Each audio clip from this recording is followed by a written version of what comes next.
বাঘ পাশ কাটিয়ে পালিয়ে গেল। সর্বনাশ, বাঘটা তো পালিয়ে সোজা গ্রামের দিকে ঢুকলো। এবার এবার আমি আগে যাই কি করে? যদি ওই বাঘটা আমার উপর হামলা করে? এ কি, এ তো আরো একটা বাঘ। বাঘগুলোকে কি কেউ তাড়া করছে নাকি? এ কি, কি যেন একটা ডেকে উঠলো না? এটা তো বাঘের আওয়াজ মনে হচ্ছে না। এবার আমি কি করব? পেছনে গেলে যদি বাঘে খায়, আবার আগেও যেতে পারবো না। আগে কোন অচেনা জন্তু ডাকছে কে জানে। এক কাজ করি, গাছে উঠে পড়ি, দেখি আগে জন্তুটা কি।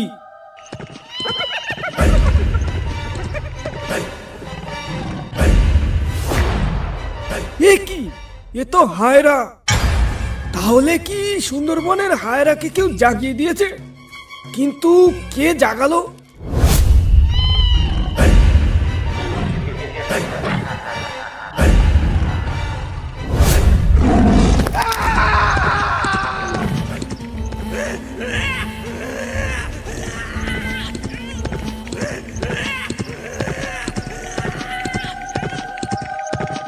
কমল বাবু, কিছু শুনতে পাচ্ছ? স্যার, জঙ্গলে কেউ বিপদে পড়েছে মনে হয়। চলো তো একটু জঙ্গল থেকে ঘুরে আসি, দেখি এটা বাঘের কাণ্ড নাকি কোনো ডাকাতের কাণ্ড। যদি এটা কোনো ডাকাতের কাণ্ড হয়, বেটাদের আজ উচিত শিক্ষা দেব। চলুন দারোগা বাবু, আর দেরি করা ঠিক হবে না। আমাদের এক্ষুনি যেতে হবে, না হলে বেটাদের হাতে নাতে ধরতে পারবো না। চলো কুইক।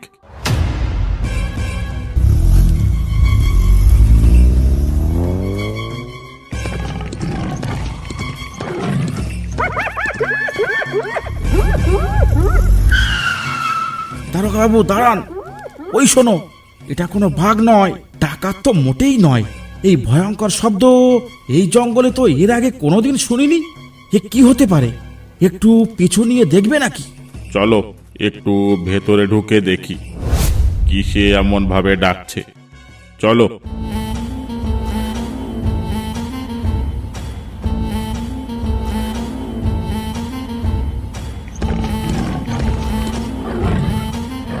টর্চ লাইটটা মেরে দেখো তো জন্তুটা কি। দেখছি দারোগা বাবু, দেখছি। সর্বনাশ, এ তো হায়রা। দারোগা বাবু, এটা ঘোড়া নয়, এটা সেই হায়রা। হায়রা? হায়রা কি করে আসতে পারে এখানে? ওকে তো ফাঁদে ফেলে পাথর চাপা দেওয়া হয়েছিল বহুকাল আগে। দারোগা বাবু পালাও, পালাও দারোগা বাবু পালাও।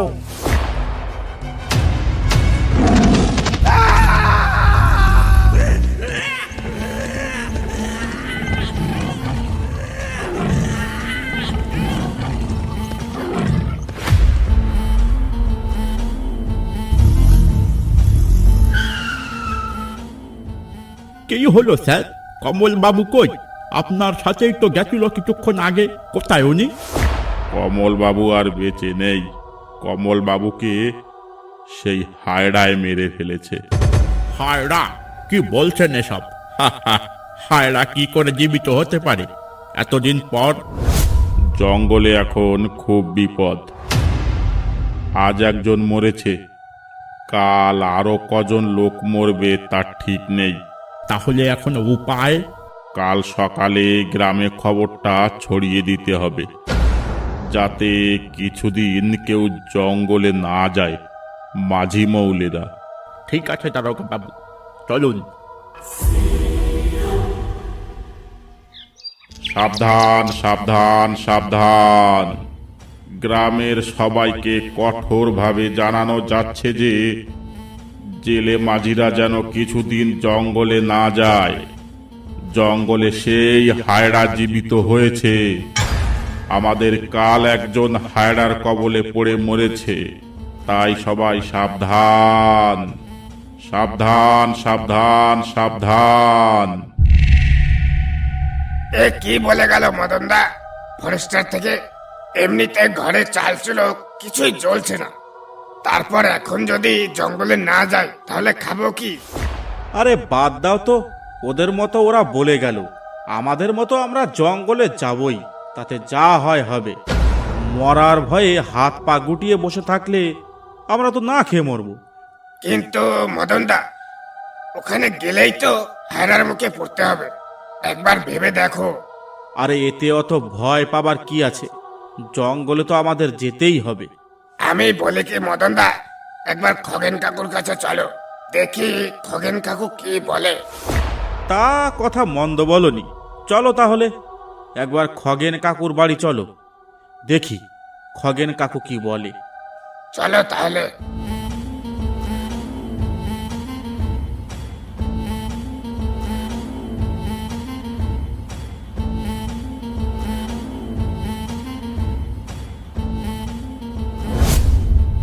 খগেন কাকু, ও খগেন কাকু, কোথায় তুমি? কে শিবু? তোমার খগেন কাকু তো ভোরবেলায় পটল আর শম্ভুর সাথে জঙ্গলে চলে গেছে। কিন্তু কাকি, একটু আগে ফরেস্টার থেকে কি বলে গেল শুনেছো? শুনলাম তো, কিন্তু ওনাকে এখন জঙ্গলে খবর দিতে কে যাবে? তোমরা কি কেউ আজ জঙ্গলে যাবে? কি করব সেটাই জানতে এসেছিলাম খগেন কাকুর কাছে, কিন্তু কাকু তো বাড়িতেই নেই। ঠিক আছে কাকি, তাহলে আমরা আসি। এসেছো যখন কিছু মুখে না দিয়েই চলে যাবে? এক গিলাস হাড়িয়া এনে দেব? এখন হারিয়া খেলে নেশা হয়ে কোথায় পড়ে থাকবো তারা ঠিক নেই। এমনিতে যা সব ঘটছে, কখন কার কি হয় বলা যায় না। আচ্ছা কাকি, খগেন কাকু কখন আসবে বলতে পারো? সন্ধ্যার আগে তো চলে আসার কথা, এখন ওনারা কি করে কে জানে। এখন তাহলে আমরা যাই। ঠিক আছে, তাহলে যাও তোমরা।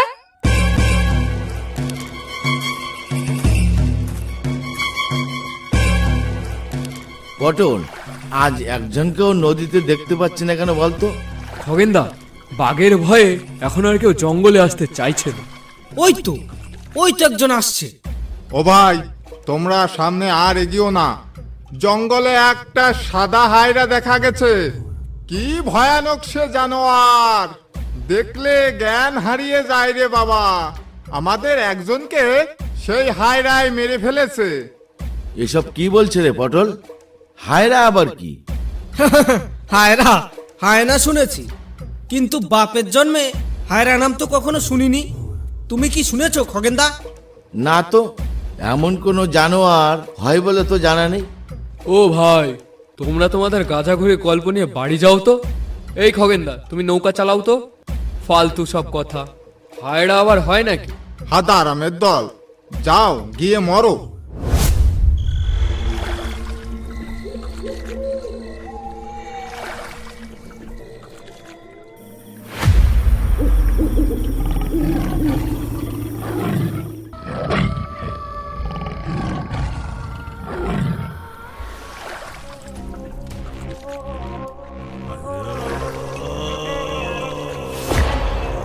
ওই দেখো খগেনদা, কতগুলো মধুর চাক। ও বেটা চাকগুলো দেখে গেছিল এখানে এসে, তাই যাতে আমরা এদিকে না আসি সেই জন্য একটা আজগুবি নামে আমাদের ভয় দেখাচ্ছিল। খগেনদা, এখানে আরো অনেক মধুর চাক থাকতে পারে। আশেপাশে এখানে আর কতগুলো চাক আছে, আমি আর শম্ভু একটু ভেতরে গিয়ে দেখে আসি। তুমি এখানেই থাকো, কোথাও যাবে না জানো? হ্যাঁ খগেনদা, বেশিক্ষণ লাগবে না, আমরা যাবো আর আসবো। পটল ঠিকই বলছে খগেনদা, আশেপাশে আরো অনেক চাক থাকতে পারে, আমরা একটু দেখে আসি। যা তাহলে, বেশি দেরি করিস না যেন। ঠিক আছে খগেনদা, এই চল পটল।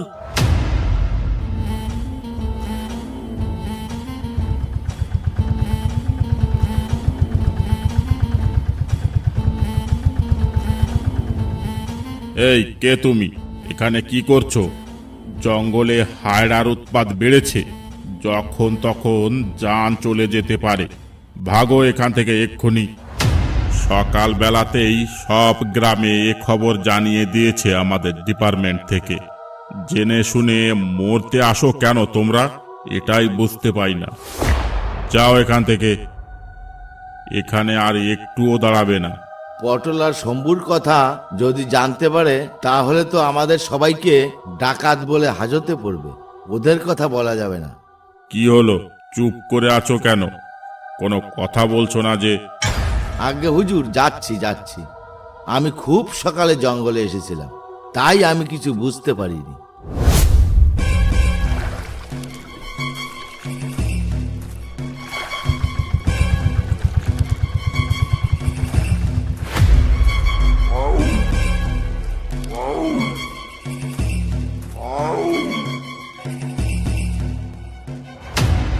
শম্ভু, ওই দেখ কত মধুর চাক।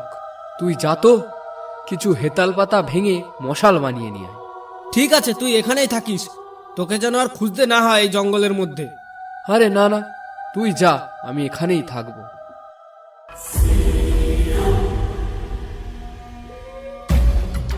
চাকগুলো দেখে যা মনে হচ্ছে, এক একটা চাকে 20-30 কিলো মধু হবে। মধুগুলো ভেঙে আমরা জঙ্গল দিয়েই বাড়ি চলে যাব। খগেনদা যেখানে আছে থাক। হে কি, কিছুতে ডাকছে মনে হচ্ছে না? ওই তো, কি হতে পারে ওটা? না, এটা কোনো মতে বাঘ হতে পারে। হে কি, এটা আবার কি? এ আবার কি জন্তু? বাঁচাও বাঁচাও, খেয়ে ফেলে দিল।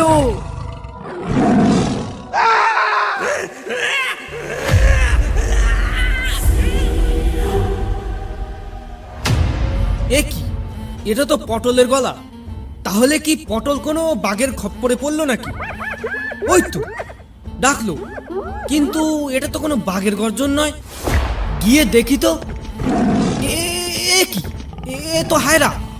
হায়রা এলো কোথা থেকে? বাঁচাও বাঁচাও বাঁচাও।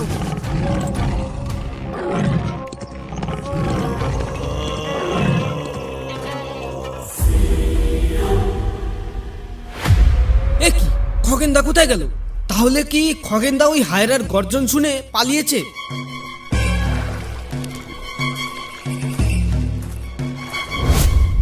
ফরেস্টার মনে হয় চলে গেছে। এবার আমি নৌকোটা ঘুরিয়ে নিই।